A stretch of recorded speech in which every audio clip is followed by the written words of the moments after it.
মৰমৰ ছাত্ৰ ছাত্ৰীসকল আজিৰ ভিডিঅ'টোত আমি আলোচনা কৰিম কোৱেশ্চন নম্বৰ 41 ৰ পৰা আমি 80 লৈ আলোচনা কৰিম। ইয়াৰ আগতে আমি 40 লৈ আলোচনা কৰিছিলো। এটো 2024 ৰ ক্লাছ 11 ৰ যেটো আজমল সুপাৰ 40 এন্ট্ৰেন্স এক্সাম হয় হেতুৰ কোৱেশ্চন পেপাৰ হয়। মৰমৰ ছাত্ৰ ছাত্ৰীসকল ইয়াৰ আগতেও তোমালোকক বহুতবাৰ কৈছো যে প্ৰিভিয়াস ইয়াৰৰ কোৱেশ্চন পেপাৰবোৰ তোমালোকে সমাধান কৰাটো খুবই ইম্পৰ্টেন্ট হয়, কাৰণ ইয়াৰ পৰা তোমালোকে 60 to 70% কোৱেশ্চন তোমালোকে ডাইৰেক্টলি কমন পাবা। মৰমৰ ছাত্ৰ ছাত্ৰীসকল তো তোমালোকে কপি লৈ বহা, কাৰণ ইয়াতে যিবোৰ কনসেপশন এপ্লাই হ'ব সেইবোৰ কনসেপশনৰ ওপৰত ভিত্তি কৰি তোমালোকৰ যেটো 28 ডিসেম্বৰত যেটো এক্সাম আছে হেতুৰ ওপৰতো কি হ'ব কোৱেশ্চন আহিব। তো ইয়াতে চোৱা 41 নম্বৰৰ কোৱেশ্চনটো আমাৰ কি কৈছে ইয়াতে এডালতাৰ এৰ বৃত্তাকাৰ প্ৰস্থচ্ছেদৰ কালি পৰিধিৰ বৰ্গাকাৰ তাৰ বিৰ প্ৰস্থচ্ছেদৰ সমান। যদি দুয়োবিধ তাৰ একেবিধ পদাৰ্থ আৰু ইহতৰ দৈৰ্ঘ্য সমান হয় তেন্তে এ আৰু বিৰ ৰোধৰ অনুপাত কিমান হ'ব। এটা সবা কি কৈছে circumference of a circle of cross section of wire A is equal to the perimeter of square shape cross section of wire B.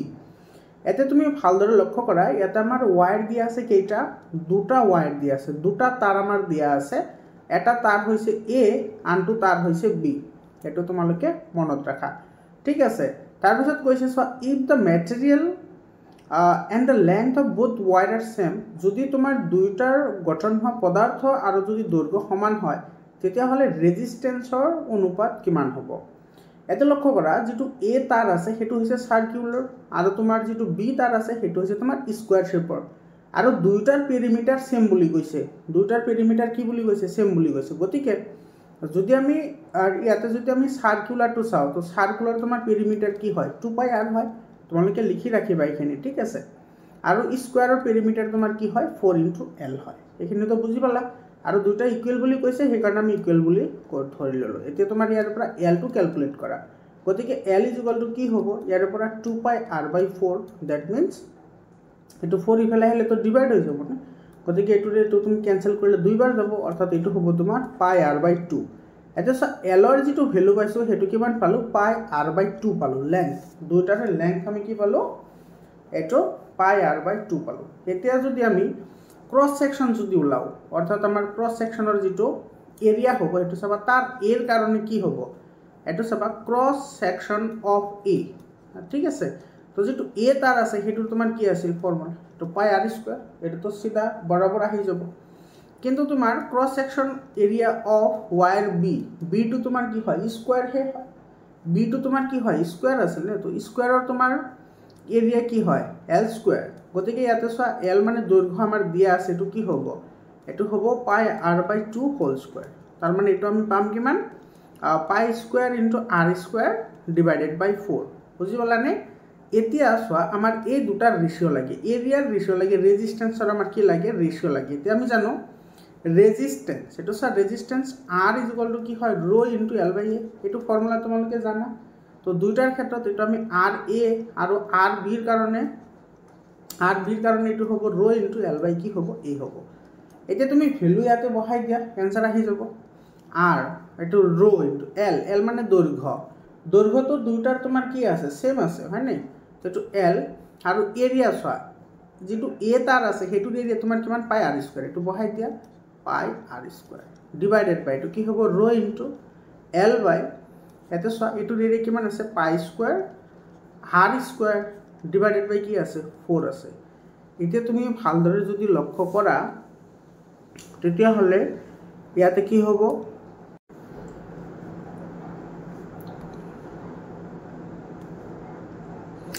এতিয়াটো তোমাৰ ক্যালকুলেশন কৰা आंसर আহি যাব। এৰ পৰা ρ আৰু ρ ক্যান্সেল যাব, l আৰু l ক্যান্সেল যাব হয় নে। এটা r² আৰু r² ক্যান্সেল যাব। ইয়াতে তোমাৰ পাই ছয় এটো π² আছে, এটা পাই আছে, গতিকে এটো ক্যান্সেল যাব আৰু এটো গুছি যাব তোমাৰ ওপৰত আৰু ইফালে 4 টো ৰৈ যাব। তো π/4 মানে এটো হ'ব তোমাৰ π/4। এটোৰ आंसर হ'ব কি π/4। বুজি পালানে। তো গোটেইখিনি কনসেপশন একেবাৰে সিম্পল আছিল বাট অলপমান লেংদি আছিল। তো এটো π/4 হ'ব। এটো 1 নম্বৰ অপশনটো কি হ'ব কাৰেক্ট অপশন হ'ব। 42 নম্বৰ কোৱেশ্চনটো চোৱা কি কৈছে when a magnetic compass needle is carried near to a straight wire carrying current then যেতিয়া চুম্বকীয় কম্পাছৰ নিডল এটাত বিদ্যুৎ প্ৰবাহিত পোন তাৰ এডালৰ ওচৰলৈ অনা হয় তেতিয়া কি হ'ব সেটাতো বিচ্যুতি ঘটাব it straight wide causes A deflection in the compass needle এটা বিচ্যুতি ঘটাব কারণ যেতিয়া তোমাৰ প্ৰবাহ পৰিবাহী কোনো তাৰৰ ওচৰত প্ৰবাহিত হয় তেতিয়া এই তাৰডালে তোমাৰ চুম্বকত্ব লাভ কৰে গতিকে তোমাৰ কম্পাছৰটো বিক্ষেপণ ঘটিব এটা তোমাৰ কি হ'ব কাৰেক্ট হ'ব 2 নম্বৰটো চোৱা কি কৈছে the alignment of the needle is tangential to an imaginary circle with straight wire and its center and has a parallel to the wire এতে কৈছে কম্পাছ এডালৰ এটা কাল্পনিক বৃত্তৰ স্পৰ্শযুক্ত পোন তাৰ এডাল কেন্দ্ৰত আৰু ইয়াৰ তল তাৰৰ কি হ'ব সমান্তৰাল হ'ব এইটো কি হ'ব ফলছ হ'ব কিহৰ কাৰণে ফলছ হ'ব কাৰণ তোমাৰ এনেকুৱা ধৰা এটা পৰিবাহী আছে এই পৰিবাহীৰ যিকোনো এটা বিন্দুত যেতিয়া তোমাৰ কি হ'ব চুম্বক ক্ষেত্ৰৰ সৃষ্টি হ'ব তেতিয়া তোমাৰ এইটো কি হ'ব একক কেন্দ্ৰিক বৃত্ত আকাৰৰ হ'ব এইটো তোমালোকৰ ক্লাছ 10ত ধুনিয়াকে দিয়া আছে এটো এনেকুৱা তোমাৰ কি হয় একক কেন্দ্ৰিক বৃত্তযুক্ত হয় কিন্তু ইয়াতে কৈছে তাৰ সমান্তৰাল বুলি কৈছে গতিকে এটো ভুল হ'ব তো only one is correct only one correct হ'ব 1 নম্বৰ অপশনটো কি হ'ব ইয়াতে আমাৰ ট্ৰু হ'ব 43 নম্বৰ কোৱেশ্চনটো চাবা Consider the following statement and select the option which correctly identifies true false. আচ্ছা তোমার true false ইয়াতে বাছনি কৰিবলৈ দিছে 1 নম্বৰ স্টেটমেন্টত কি কৈছে so magnetic field lines do not intersect because they always travel parallel to each other in north to south direction. এটা তো কারেক্ট হয় তোমার সদায় তোমার কোড যাব নৰ্থৰ পৰা সাউথত যায় হয় না আৰু এটো তোমাৰ কি হয় যেটো ভিতৰত যেটো থাকে হেতু সদায় তোমাৰ কি হয় প্যাৰালাল হয় এনেকে আহে তোমাৰ ধৰিলে এটো তোমাৰ ম্যাগনেট হয় ঠিক আছে এটো তোমাৰ নৰ্থ হয় এটো সাউথ হয় তো ইয়াৰ পৰা তোমাৰ এনেকে আহিব এটো তোমাৰ ভিতৰৰ যিখিনি থাকিব হেখিনি সদায় প্যারালাল হ'ব এটো তো ঠিকঠাক হয় না আচ্ছা এটো ইফালে যাব এটো তোমাৰ কি হ'ব কাৰেক্ট হ'ব তাৰ পিছত তোমাৰ 2 নম্বৰটোত কি কৈছে চোৱা 2 নম্বৰটোত কৈছে When a current flows through a straight copper conductor, it gets permanently magnetized. এটা তো ভুল হয় কপাৰৰ তাৰ এডালৰ মাজেৰে যেতিয়া প্ৰবাহ চালিত হোৱাৰ লগে লগে তো তোমাৰ পাৰ্মানেন্ট ম্যাগনেট নহয় না তেতিয়া তোমাৰ এটা কি হ'ব টেম্পোৰাৰি ম্যাগনেটলৈ পৰিৱৰ্তন হ'ব সেইটো আমাৰ ফলছ হ'ব 1 to ট্ৰু পালো 1 to ট্ৰু আৰু 2 নম্বৰটো কি পালো আমি ফলছ পালো ফলছ 3 নম্বৰটোত কি কৈছে so the strength of magnetic field at the center of circular coil is inversely proportional to the radius of the coil এটো কারেক্ট হয় তার মানে এই যে অলপ আগতে যে কলো তোমাৰ ইয়াতে তোমাৰ এই যেটো তোমাৰ একক কেন্দ্ৰিক বৃত্তযুক্ত যেটো তোমাৰ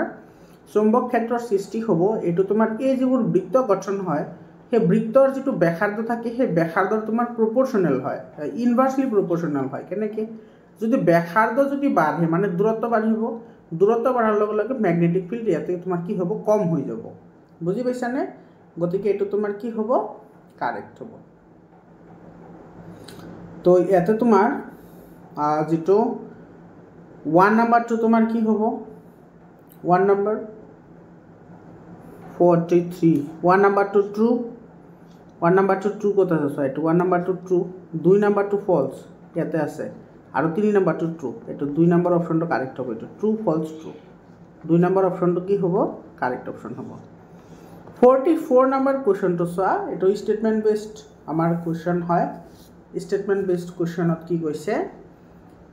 ইয়াতে magnetic field inside A current carrying solenoid is greater than that of outside এটো কারেক্ট হয় এটো তোমাৰ বাহিৰতকৈ ভিতৰত তোমাৰ সলিনয়েডৰ চুম্বক ক্ষেত্ৰ কি হয় বেছি হয় এটো কাৰেক্ট হয় আৰু স্টেটমেন্টটোত কি কৈছে চোৱা magnetic field at the center of a current carrying circular loop is always zero আচ্ছা বিদ্যুৎ প্ৰবাহ চালিত কুণ্ডলীৰ কেন্দ্ৰত থকা চুম্বক ক্ষেত্ৰ সদায় তোমাৰ কি হয় শূন্য হয় না এটো তো সদায় শূন্য হয় বুলি আমি ক'ব নোৱাৰি কাৰণ কি কাৰণ তোমাৰ ম্যাগনেটিক ফিল্ড যেটো আছে হেতু তোমাৰ যেটো আমি কুণ্ডলী ব্যৱহাৰ কৰিম সেই কুণ্ডলীটোৰ দিশৰ লগত বা তোমাৰ যেনেকৈ আমি প্ৰবাহ চালিত কৰিম হেতুৰ দিশৰ লগতে আমাৰ কি হ'ব এটো ডিপেন্ডেবল হ'ব তো ইয়াতে তোমাৰ সদায় 0 নহ'ব বুজি পালানে তো এইটো আমাৰ কি হ'ব ভুল হ'ব তো স্টেটমেন্ট 1 টু কেৱল ট্ৰু হ'ব statement 1 two true statement 1 true but statement 2 false এটো 3 নম্বৰ অপশনটো কি হ'ব কাৰেক্ট অপশন হ'ব 45 নম্বৰ কোৱেশ্চনটো চাবা এনেকুৱা ধৰণৰ প্ৰশ্ন ইয়াৰ আগৰ ভিডিওটো আলোচনা কৰা হৈছে মৰমৰ ছাত্ৰ ছাত্ৰীসকল ইংলিছৰ যেটো কোৱেশ্চনছ আছে তোমাৰ 20টা কোৱেশ্চন মই অলৰেডি সলিউশন কৰি দিছো তোমালোকে ভিডিওটো চাই লবা হেতু সকলোৱে চাব পাৰিবা হেতু পাবলিক কৰা আছে তোমালোকে হেতু চালে গম পাবা যে কেনেকুৱা ধৰণৰ প্ৰশ্ন আহিব আৰু সায়েন্সৰ ইয়াৰ আগতে যেটো ভিডিও মই আপলোড কৰিছো হেতু তোমালোকে জয়েন হলেহে দেখা পাবা আৰু এইটো ভিডিও তোমালোকে কমপ্লিট তেতিয়াহে দেখা পাবা যেতিয়া তোমালোকে জয়েন হ'বা জয়েন হলেহে তোমালোকে কমপ্লিট ভিডিওটো এতে চাব পাৰিবা বুজি পাইছানে তো তোমালোকে 41 ৰ পৰা 45 লৈকে তোমালোকে ভিডিওটি আনি চাব পাৰিবা কিন্তু এৰ কমপ্লিট ভিডিও চাবলৈ হলে তোমালোকে জয়েন হ'ব লাগিব জয়েন হোৱা আৰু তোমালোকৰ 28 ডিসেম্বৰত যেটো এক্সাম আছে সেই এক্সামত কাৰণে তোমালোকে কোনো ধৰণৰ চিন্তা কৰিব নালাগে 100% মই তোমালোকক প্ৰিপাৰেচন কৰাম তোমালোকে চেনেলটো সাবস্ক্ৰাইব কৰি WhatsApp গ্ৰুপত জয়েন হ'বা WhatsApp গ্ৰুপৰ যেটো লিংক আছে হেতু মই কমেন্ট সেকশনত দি দিছো মৰমৰ ছাত্ৰ ছাত্ৰীসকল WhatsApp গ্ৰুপত জয়েন হলে তোমালোকে সকলো ধৰণৰ ইনফৰমেশন পাবা তাৰ লগতে তোমালোকে ভিডিওৰ লিংকবোৰ পাই যাবা গতিকে তোমালোকে চেনেলটো সাবস্ক্ৰাইব কৰি WhatsApp গ্ৰুপত জয়েন হ'বলৈ নাপাহৰিবা আৰু তোমালোকে জয়েন হোৱা যদি তোমালোকৰ ৰাজমল সুপাৰ 40 এডমিশন লোৱাৰ চান্স আছে কাৰণ লাষ্ট ইয়াৰ মোৰ চেনেলৰ থ্ৰুৱেদি বহুত ষ্টুডেন্টে তাতে চান্স পাইছে এতে সব কি গৈছে PQ and RS are long parallel current carrying conductors separated by a certain distance এতে সব এটো আমাৰ PQ আৰু এটো আছে আমাৰ RS দুটা ইয়াত আমাৰ কি দিয়া আছে তাৰ দিয়া আছে আৰু দুইটা তোমাৰ কি হয় প্যাৰালাল হয় PQ ৰ মাজেৰে 2 এম্পিয়াৰ প্ৰবাহ গৈছে আৰু RS ৰ মাজেৰে 1 এম্পিয়াৰ প্ৰবাহ গৈছে আৰু ইয়াৰে মাজত এটা কি আছে সাৰ্টেন ডিসটেন্স আছে আৰু এই প্যাৰালাল তাৰ দুডালৰ মাজৰ যেটো ম্যাগনেটিক ফিল্ড এটো তোমাৰ দিয়া আছে B এতে সব ম্যাগনেটিক ফিল্ড আমাৰ B দিয়া আছে কাহা গয় এটো ম্যাগনেটিক ফিল্ড আমাৰ কি দিয়া আছে B দিয়া আছে মানে M যেটো পয়েন্ট আছে এই পয়েন্টত ম্যাগনেটিক ফিল্ড দিয়া আছে B তেতিয়া হলে আমাৰ প্ৰশ্নক থুদিছে এটো the current of wire PQ switched off এই যেটো PQ তার আছে PQ তাৰৰ তোমাৰ এটো কি কৰিছে নোহোৱা কৰিছে এটো নোহোৱা কৰি দিছে তেতিয়া হলে ম্যাগনিটিউড ফিল্ড এট M তেতিয়া হলে তোমাৰ যেটো ম্যাগনিটিউড অফ ম্যাগনেটিক ফিল্ড অৰ্থাৎ এই M বিন্দুটোত যিমানখিনি তোমাৰ কি হ'ব চুম্বক ক্ষেত্ৰ বা চুম্বকীয় ক্ষেত্ৰ সৃষ্টি হ'ব হেতুৰ মান কিমান হ'ব হেতু আমাক খুদিছে বুজি পালানে তো এতিয়া চোৱা আমি যদি প্ৰশ্নটো চাও আমি ধৰি লও ইয়াতে তোমাৰ এইখিনিৰ মাজত তোমাৰ ডিসটেন্স এটো হৈছে মিড পয়েন্ট এইখিনি আমি ধৰিম এইখিনি ধৰি লোৱা D আৰু এইখিনিও ধৰিছো আমি D ঠিক আছে এতিয়া তুমি আমি যদি ইয়াতে এনেকে যদি একটা লাইন ড্ৰ কৰো তেতিয়া হলে তোমাৰ আৰু যদি এনেকে যদি আমি একটা লাইন যদি ড্ৰ কৰো তেতিয়া হলে চাবা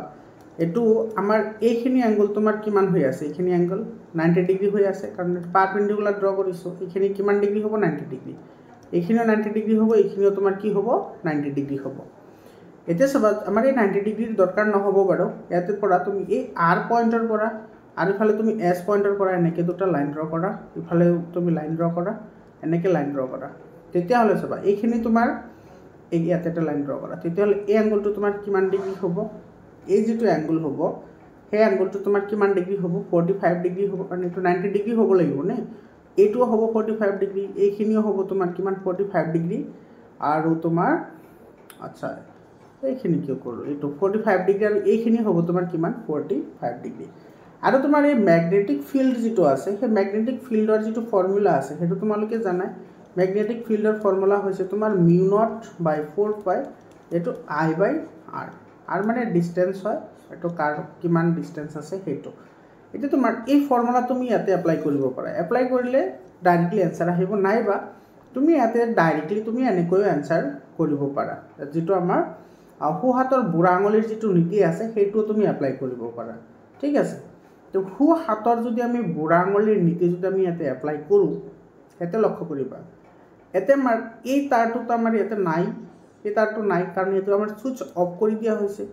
সুইচ অফ কৰি দিলে ইয়াৰ মাজৰে তোমাৰ বিদ্যুৎ প্ৰবাহিত নহব আৰু বিদ্যুৎ প্ৰবাহিত নহলে ই কোনো ধৰণৰ কি নকৰে চুম্বক ক্ষেত্ৰৰ সৃষ্টি নকৰে আৰু ইয়াতে চাবা যেটো পয়েন্ট ইয়াতে তোমাৰ কি আছে m আছে সেই m ৰ যেটো চুম্বক ক্ষেত্ৰ হেতু তোমাৰ কি আছে b আছে আৰু ইয়াতে প্ৰবাহ গৈ আছে তোমাৰ কিমান 1 এম্পিয়াৰ গতিকে ইয়াৰ দ্বাৰা যিখিনি তোমাৰ চুম্বক ক্ষেত্ৰ উৎপন্ন হ'ব ইয়াৰ দ্বাৰা তেতিয়া হলে এটোৰ যিমানখিনি চুম্বক ক্ষেত্ৰ হ'ব এটোৰো তোমাৰ চুম্বক ক্ষেত্ৰ কিমানে হ'ব দুইটাৰ সমান হ'ব কাৰণ ইয়াতে তোমাৰ এই যেটো pq যেটো তাৰ আছে সেই তাৰৰ কোনো ইয়াতে ইফেক্ট নাই বুজি পাইছা নে গতিকে এটো আমি জেনাৰেল যেটো আমাৰ কনসিয়াসনেস আছে হেতুৰ হয়তো ক'ব পাৰি এটো তোমাৰ কি থাকিব বি অপচন অৰ্থাৎ সেম থাকিব কোনো পৰিৱৰ্তন নহয় এটো তোমাৰ 2 নম্বৰ অপচনটো কি হ'ব কাৰেক্ট অপচন হ'ব